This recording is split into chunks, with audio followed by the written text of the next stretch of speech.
talk about binomial distribution. Our team is Rodrigo, Manuel, Natalia, and Mariana. The function of binomial distribution is the discrete binomial distribution of the number of successes in a sequence of n independent experiments, asking a yes and no question and each with its Boolean outcome.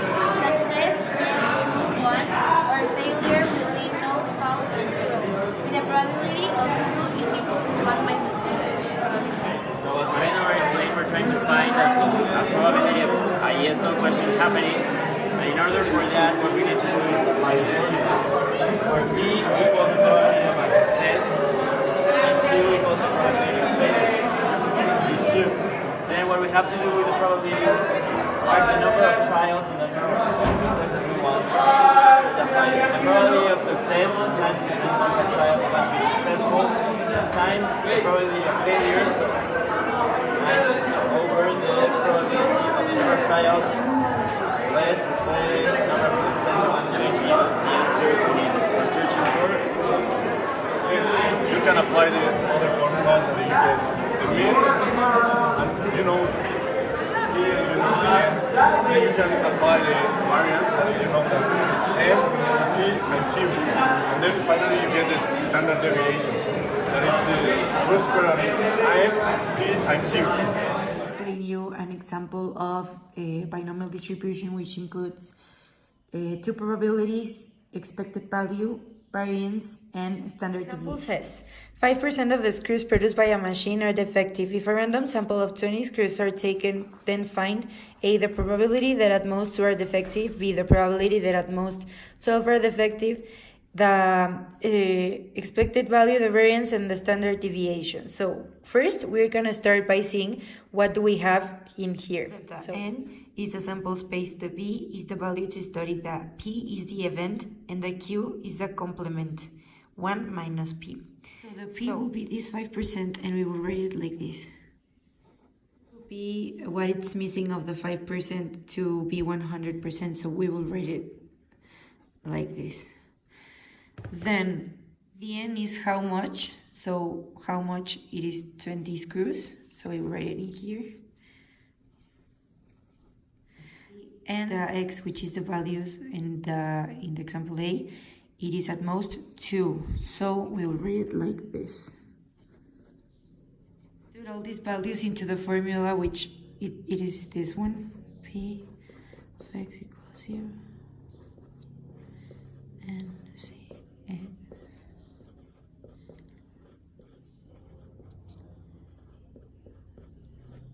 We will substitute all the values into this formula. This is after you put all the values into the formula. And to solve this first part, you will put in your calculator 20, shift, combination 0 equals 1.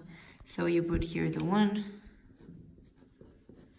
and then you would do this value in your calculator, and then your calculator, as you can see here, it will give you this value.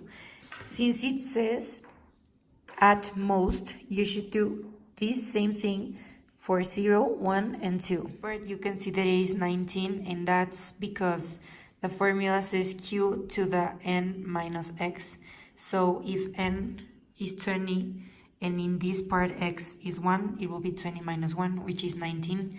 And that's the y values. You should add them all and it will give you something like this. Now we're gonna do the b part, which is practically the same as this one, but instead of doing it for 3 values, we're just going to do it for 1, which is 12, because it says that 12. So probability that 12 are defective, not at most, just 12. So the same process for this one, just instead of putting x equals 0, x equals 12, and put the values in here. I will show you next. The same, but as you can see, just put this value inside here, and this will be the answer. You just put all of this stuff inside your calculator, and then you will have for the expected value is n times p, which is in this case 20 times 0.05, and then you just put that value in your calculator and it will give you 1. So the expected value for this case is the formula is n times p times q, which in this case will be 20 times 0.05 times 0.95, which it will give you a result of 0.95 in this case. The formula of the standard deviation is the square root of the variance, which in this case it will be the square root of 0.95, which in this case the result will give you 0.9746. That will be the answer of the standard deviation, and that will be how to solve a problem of binomial distribution. Think of good that binomial distribution is used in real life. For example, in drug tests, in order to see if the drug either is a successful or a failure, and this will be applied with the probability that if it's successful, how many attempts were made and how many of those attempts were successful and how many were not. And that's how you have a probability that is used by binomial distribution. It's a very important topic for us to learn. It will help us determine the probability and possibilities that some event will happen, either in our jobs or in our daily lives. For example, the probability that some product that our business will sell in the future is not working the right way or it's malfunctioning.